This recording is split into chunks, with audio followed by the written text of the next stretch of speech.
চেতনা, সুফিবাদী চেতনার মাধ্যমে এখানে আসছে। শুনো হে মানুষ ভাই, সুফিবাদী চেতনা, শুনো হে মানুষ ভাই, সবার উপরে মানুষ সত্য, তার উপরে নাই। এখন আপনারা তো এই দেশে ইসলামের কথা বলতে গিয়া আপনারা ভাঙছেন, আমি বলি না, কিন্তু 5ই আগস্টের পর্যন্ত 400 মাজার ভাঙ্গা হয়েছে, 400 দরগা ভাঙ্গা হয়েছে। আপনারা কি বলতে চান যে শুধু আপনারাই কি এইভাবে ইসলাম করবেন? যারা মাজারে যায় এরা ইসলাম করবে না, এরা ধর্ম পালন করবে না? আপনারাই শুধু ধর্মে, আমি তো জানি যে মাজার যেগুলোতে হয়েছে সুফিবাদের লাইনে চলে,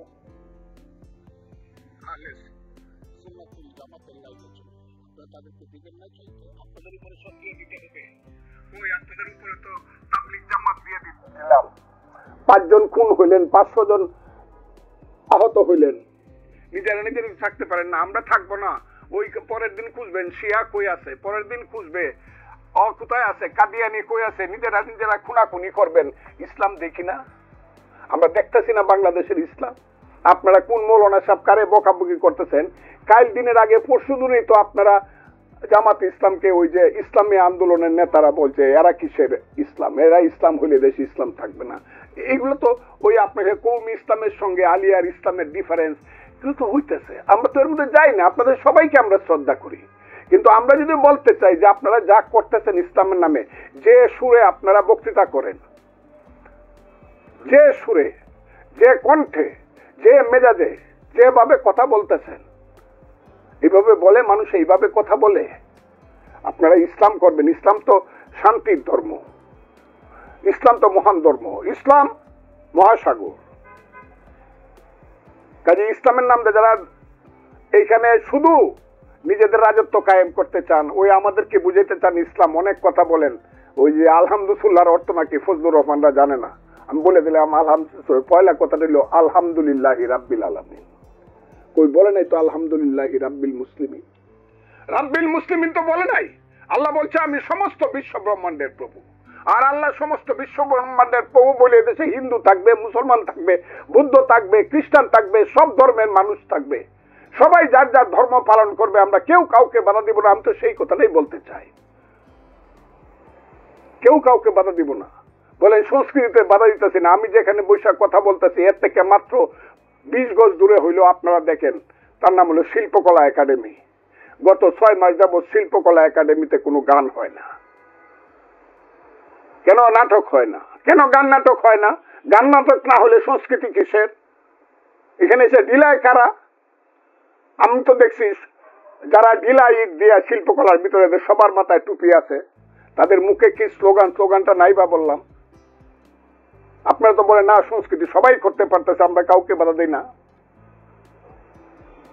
আপনার ওয়াজ মাহফিল করবেন, আমরা দেখতেছি মানুষ ওয়াজ মাহফিলে কি করতেছে, এখন সব বুঝতেছি, আপনারা বুঝতেছেন। এখন আমাকে বকা দিতে পারেন 500,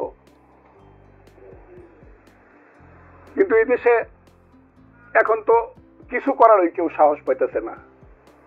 কেন যাত্রা গান হচ্ছে না, বাউল গান হচ্ছে না, লালনের গান হচ্ছে না, এখানে নাটক হচ্ছে না, কিছুই হচ্ছে না। গ্রাম অঞ্চল তো সবকিছু বন্ধ হয়ে আছে, অন্ধকার দেশ। আমরা কি শেখ হাসিনাকে এই দেশ থেকে তারাই শিখি এর চেয়ে আরো খারাপ শাসন ব্যবস্থা করার জন্য? শেখ হাসিনা মৌলানা মৌলভী সাহেবরা দেখতে পারতো না, ঠিক আছে দেখতে পারতো না, আবার আপনারা গিয়ে তো শেখ হাসিনার পায়ে তাকে গিয়া কৌমি জননী কইয়া তার পায়ে ধরে সালাম করছেন। শেখ হাসিনা মৌলানা মৌলভী সাহেবরা দেখতে পারতো না, তাদেরকে ওয়াজ মাহফিল করতে দিত না, তাদেরকে কিছুই করতে দিত না। আপনারা তো অন্য ধর্মের লোকজনকে দিচ্ছেন না, এখন অন্য দলের লোকজনকে দিচ্ছেন না। কেন দিচ্ছেন না? অন্য দল বলতে আমি আওয়ামী লীগ বলছি না, আওয়ামী লীগকে দেওয়াই যাবে না, আমি বলে দিলাম তো।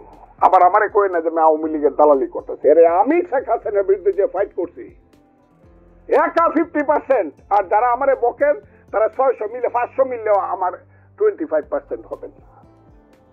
কাজেই আমি ওদের করতেছি না। এই দেশে গণতন্ত্র আসুক, আপনারা যদি বলেন ইসলাম আসুক, আমার কোনো আপত্তি নেই, ভোটে আসেন। আমি বলবো গণতন্ত্র আসুক, ভোটে আসেন। আপনারা যদি বলেন ইসলামিক শরিয়া আইন করবেন, আমার কোনো আপত্তি নাই, ভোটে আসেন। আমি বলবো না আমি শরিয়া আইন চাই না, আমি এই দেশে আধুনিক সমাজ ব্যবস্থা চাই। আমি এই দেশে মানুষের পেটের ভাত পরনের কাপড় চাই। আমি এই দেশে 5 বছর পরে পরে একটা মানুষ তার ভোট দিয়ে তার বাড়ির পাহারাদার রাখবে, সেই ধরনের গণতন্ত্র চাই। সঠিক ভোট হবে, আপনারা করেন। আপনারা যদি ইসলামের পক্ষে মানুষ ভোট দেয় সেলিউট, আপনারা শাসনতন্ত্র করেন। আর যদি আমার পক্ষে মানুষ ভোট দেয় তাহলে আপনারা 72 সনের সংবিধান বদল করার মতো চিন্তা করেন কি করিয়া। এটা 30 লক্ষ লোকের রক্তের উপর দিয়ে 72-এর সংবিধান আসছে। কোত্থেকে কোন বেটারে আনছেন? আমেরিকা থাকে 40 বছর যাবত, বাপদাদার নাম নাই সানমল্লের বিয়ে। বাপদাদা, আবারও বললাম, বাপদাদার নাম নাই সানমল্লের বিয়ে। ওই বেটা আমেরিকার নাগরিক, তাকে দিয়ে এসে আমার সংবিধানের 3টা স্তম্ভ, 3টা মূলনীতি কেটে দিলেন। সাহস তো কম না? আচ্ছা, দেখা যাবে তো, দেখা যাবে তো মানুষের রক্তের উপরে এত বড় বেইমানি মানুষ সহ্য করে কিনা, দেখা যাবে। আমাকে মেরে ফেলতে পারবেন গুলি করিয়া, কিন্তু আমি যে কথাগুলো বলে গেলাম, মানুষকে বলে গেলাম যে মুক্তিযুদ্ধের বড় দুর্দিন। আপনাদের আমি হাত জোর করে বলি, বাঙালি আপনারা, বাংলাদেশের মানুষ 18 কোটি মানুষ, আপনারা সজাগ হন। এটা আফগানিস্তান না, এটা ইরান না, সিরিয়া না, ইরাক না, এটা তুরস্ক না, এটা বাংলাদেশ। আমরা হাজার বছর যাবত পদ্মা, মেঘনা, যমুনা পারের মানুষ, সিন্ধু পারের মানুষ। আমরা হাজার বছর যাবত হিন্দু নয়, ওরা মুসলিম, জিজ্ঞাসে কোন জন, কান্ডারি বলো, ডুবিছে মানব সন্তান আমার মার। ধর্মনিরপেক্ষতা, অসাম্প্রদায়িকতাকে অবলম্বন করে এই ভারতবর্ষে বাস করেছি। ব্রিটিশরা এসে কিছুদিনের জন্য আমাদের মধ্যে দ্বন্দ্ব সৃষ্টি করে ভারতবর্ষ ভাগ করেছে, বাংলা ভাগ করেছে, দেখছি ইতিহাস।